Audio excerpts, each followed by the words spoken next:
जय हिंद दोस्तों, वंदे मातरम। भारत सरकार को सार्वजनिक माफ़ी मांगनी पड़ेगी। ये बात कल देर शाम से सोशल मीडिया पर काफ़ी ज़्यादा वायरल हो रही है, जिसमें कि कहा जा रहा है कि अरब वर्ल्ड ने भारत की सरकार को चेताया, जिसके की बाद भाजपा हरकत में आई और उसने नुपुर शर्मा को अपनी पार्टी सस्पेंड कर दिया। बाद में नुपुर शर्मा ने भी बिना किसी शर्त के माफ़ी मांग ली। ये सभी जो घटनाक्रम हुआ है, कहीं ना कहीं इसके पीछे बताया जा रहा है कि भाई जो अरब वर्ल्ड है उसका हाथ है, और इसीलिए सोशल मीडिया पर भी काफ़ी सारी बातें समय चल रही हैं, जिसमें कि कहा जा रहा है कि भाई जो भारत देश है वो अब अरब वर्ल्ड के सामने हार गया। मैंने अपने ट्विटर हैंडल पर कई सारे ट्वीट्स को रिट्वीट किया, अभी हम उन ट्वीट्स की तरफ भी देखेंगे। पहले जरा जान लेते हैं कि ये पूरा मामला क्या है। भाजपा प्रवक्ता नुपुर शर्मा के कथित बयान की इस्लामिक देश कतर ने निंदा करी है। कतर के विदेश मंत्रालय ने कहा है कि उसने विशेष तौर पर भारतीय राजदूत को पैगंबर मोहम्मद पर भाजपा नेता के द्वारा की गई टिप्पणियों की निंदा करने के लिए तलब किया था। रविवार 5 जून को जारी किए गए एक बयान में मंत्रालय ने कहा कि एक नोट सौंपने के लिए आज कतर में भारतीय राजदूत डॉक्टर दीपक मित्तल को बुलाया गया था। इसमें कतर द्वारा भाजपा नेताओं द्वारा की गई टिप्पणियों की निंदा करी गई है। रिपोर्ट्स के मुताबिक कतर के विदेश राज्य मंत्री सुल्तान बिन साद अल मुरैखी ने भारत के राजदूत को नोट सौंपा। इसमें कहा गया कि कतर सरकार भाजपा द्वारा जारी बयान और खुद को विवादित टिप्पणियों से अलग करने व पैगंबर पर टिप्पणी करने वाले नेताओं को सस्पेंड किए जाने के फैसले का स्वागत करती है। हालांकि कतर इससे खुश नहीं है और वो चाहता है कि भारत सरकार इसके लिए सार्वजनिक तौर पर माफी मांगे।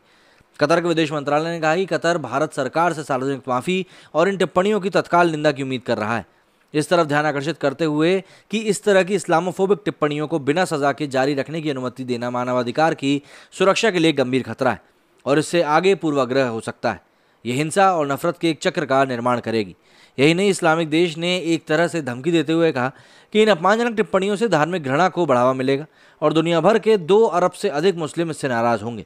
इससे भारत समेत दुनिया भर में सभ्यताओं के विकास में इस्लाम की महत्वपूर्ण भूमिका की स्पष्ट अज्ञानता का संकेत मिलता है। इसके ऊपर कतर के विदेश मंत्रालय ने के इन बयान के बाद वहां पर भारतीय दूतावास ने जवाब दिया है। भारतीय राजदूत दीपक मित्तल ने कहा कि ट्वीट किसी भी तरह से भारत सरकार के विचारों को नहीं दर्शाते हैं, ये फ्रिंज एलिमेंट्स के विचार हैं। दूतावास ने कहा कि हमारी सभ्यता की विरासत और विविधता में एकता की मजबूत सांस्कृतिक परंपराओं के अनुरूप भारत सरकार सभी धर्मों को सर्वोच्च सम्मान देती है। उन्होंने कहा कि अपमानजनक टिप्पणी करने वालों के खिलाफ पहले ही कड़ी कार्रवाई की जा चुकी है। भारतीय दूतावास ने आगे कहा कि निहित स्वार्थ जो भारत कतर संबंध के खिलाफ है, उन अपमानजनक टिप्पणियों का उपयोग करके लोगों को उकसाया जा रहा है। गौरतलब है कि रविवार 5 जून को बीजेपी ने एक प्रेस रिलीज जारी कर नुपुर शर्मा और नवीन जिंदल को पार्टी की प्राथमिक सदस्यता से बाहर कर दिया था। इसमें कहा गया था कि पार्टी सभी धर्मों को सम्मान करती है और ये उस विचारधारा के खिलाफ है जो किसी भी संप्रदाय या धर्म का अपमान या फिर उसको नीचा दिखाने का काम करती है।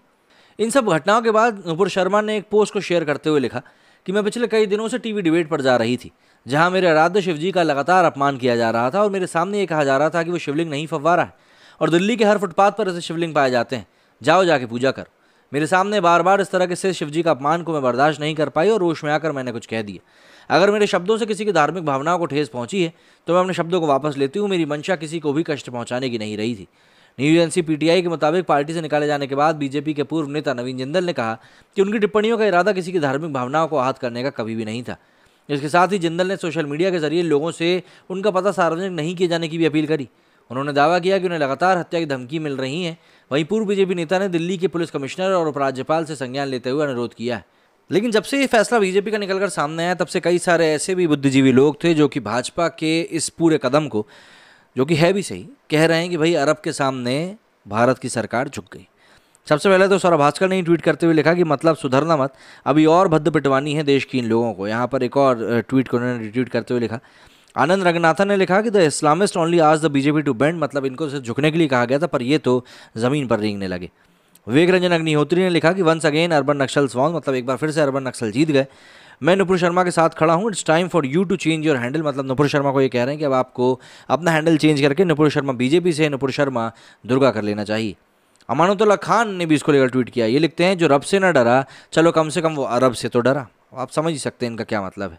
इसके ऊपर नेतन्याहू मिश्रा टीपीएन लिखते हैं, आज फिर से एक बार ट्विटर पर एक्टिव हो रहा हूँ, उम्मीद नहीं थी कि भाजपा को लानत भेजते हुए शुभारंभ करूंगा। I support Nupur Sharma, shame on BJP. Surya Pratap Singh लिखते हैं कि सऊदी अरब से आए एक छोटे से कॉल ने हिला दिया लंबरदार को। आनंद रंगनाथन ने एक और ट्वीट में लिखा है कि remember when as reaction to the French government stand on Samuel Paty, the entire Arab world boycotted French goods, suspended military contracts, removed French products from shelves, and what did Macron do? He projected the very cartoon shown by Paty on to government buildings. यहाँ पर बताया गया कि किस तरह से Arab world ने जब फ्रांस का बहिष्कार कर दिया था तो फ्रांस ने इसका किस तरीके से जवाब दिया था। ये ट्वीट्स पढ़ना इसलिए ज़रूरी है क्योंकि आपको दिखना चाहिए कि किस तरीके से इस समय भाजपा की आलोचना हो रही है। अंशुल सक्सेना लिखते हैं कि BJP accepted ex SP leader Naresh Agarwal in party who linked Hindu gods with alcohol in parliament.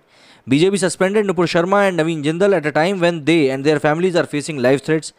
BJP consumed Fevicol over targeted killings in J and K master stroke. Aniruddha Guha लिखते हैं कि India finally has an opposition the Arab countries. मतलब भारत में तो इनका opposition मिला नहीं, पर अरब में ज़रूर मिल गया। स्वाति मिश्रा ने लिखा है कि कतर ने पर कतर दी है। विशाल ददलानी ने इसको लेकर लिखा है कि 8 सालों में वो कर दिखाया जो पहले कभी नहीं हुआ। इन चंपुओं की जिहालत और नफरती घटियापन की वजह से हमारे पूरे देश को अंतर्राष्ट्रीय स्तर पर माफ़ी मांगने को कहा जा रहा है। आज तक शायद ऐसी शर्मनाक नौबत कभी नहीं आई थी। आनंद रंगनाथन ने एक और ट्वीट में लिखा है कि suspending Nupur Sharma is a cowardly act by BJP. The party has thrown her to the wolves. Nupur, we want you to know the strength of this nation rest in the hands of her people, not any party, and we the people stand with you always, every step, every breath. Rahul Shivshankar ये लिखते हैं कि India is truly secular, that's why Nupur is suspended. Kashmir Hindus are dumped, UCC is shelved, CA is frozen, state controls temples, arbitrary 1991 POW Act is on books, and BJP cares what inclusive and open Iran and Qatar think. विकास आहिर लिखते हैं अपने घर की महिलाओं को मुसीबत के समय में अकेला छोड़ देना कोई धर्म या शास्त्र नहीं सिखाता। सुबुही खान लिखते हैं कि मैं आज भी नुपुर शर्मा का समर्थन कर रही हूँ। पहला कारण उन्होंने सिर्फ हदीसों में लिखा दोहराया।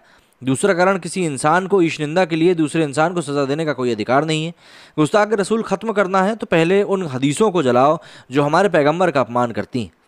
इसके ऊपर बनर्जी जो के देशभक्त नाम से जो अपना चलाते हैं, इन्होंने लिखा है Qatar, Kuwait, Iran, when was the last time multiple friendly nations had to summon their Indian ambassadors at the same time and issue strongly worded statements? The government and its fringe have managed the impossible, embarrass our great nation in front of even our allies. Sonam Mahajan लिखती हैं कि Indian Muslims got Arabs to go to when someone hurts their religious feelings in reciprocation. Who do the Kashmiri Hindus go to? मतलब जो भारत के मुसलमान हैं वो अरब के पास जा सकते हैं जब भी उन्हें कोई गलत फहमी होती है या फिर उनको किसी प्रकार से दुख पहुंचाया जाता है, लेकिन कश्मीरी पंडित जो हैं वो किसके पास जाएंगे? Oh wait, the rights and lives of non Muslim just don't matter, not when they are in the majority and surely not in minority. मतलब चाहे मेजॉरिटी में हो या माइनॉरिटी में हो, जो गैर मुस्लिम उनकी जानों की कोई कीमत नहीं है। सुब्रमण्यम स्वामी लिखते हैं during Modi's government 8 years Bharat Mata had to hang her head in shame because we crawled before the Chinese on Ladakh, knelt before the Russians, meowed before the Americans in Quad, but we did Shashtang Dandavat before the tiny Qatar. That was a depravity of our foreign policy. जिस foreign policy को लेकर अभी तक इतनी ज़्यादा छाती PT जा रही थी हमारे देश के नेताओं के द्वारा, उसे ही यहाँ पर टूटता हुआ देख सकते हैं। इसके ऊपर बेकार आदमी लिखते हैं कि एक दिन पहले तो India entitled to make its own choices, दूसरे दिन यहाँ पर देख सकते हैं आप क्या है। इसके आगे सागर कुमार लिखते हैं कि इंटरनेशनल लेवल पर हिंदुस्तान की बेइज्जती कराने वाले जुबैर की गिरफ्तारी अमित शाह आखिर कब होगी? इन्होंने जर्नलिस्ट सौरभ लिखते हैं कि मोहम्मद साहब के प्रति टिप्पणी करने वाली नुपुर शर्मा के खिलाफ बीजेपी ने कार्रवाई किया। अब ज्ञानवापी शिवलिंग पर वजू करने वाले या फवारा बताकर हिंदू भावनाओं को आहत करने वालों के खिलाफ देवबंद कब तक फतवा जारी करेगा? सिर्फ आपकी आस्था है और हमारी आस्था नहीं। एएनआई ने भी इसको लेकर ट्वीट किया था कि भाई Qatar ministry of foreign affairs summon Indian ambassador doctor Deepak Mittal and handed him an official note expressing disappointment and total rejection and condemnation of the controversial remarks made by the official in the ruling party in the India against Prophet Muhammad. Qatar ministry of external affairs की तरफ से ये बात कही गई है। मतलब कई सारे लोग हैं जैसे कि इन लोगों ने ये सब इसी बारे में लिख रहे हैं। फरहान अख्तर का भी एक ट्वीट आया है कि भैया एक first apology is never from the heart, मतलब अब इनको फोर्स्ड अपॉलॉजी दिख रही है। चलिए ठीक है, तो इस तरह के कुछ रिएक्शन है जो कि निकल के सामने आ रहे हैं। आपका इन बातों को लेकर क्या कहना, मुझे कमेंट करके ज़रूर बताएं। मेरे स्टूडियो फिलहाल इतना ही। जय हिंद, जय भारत।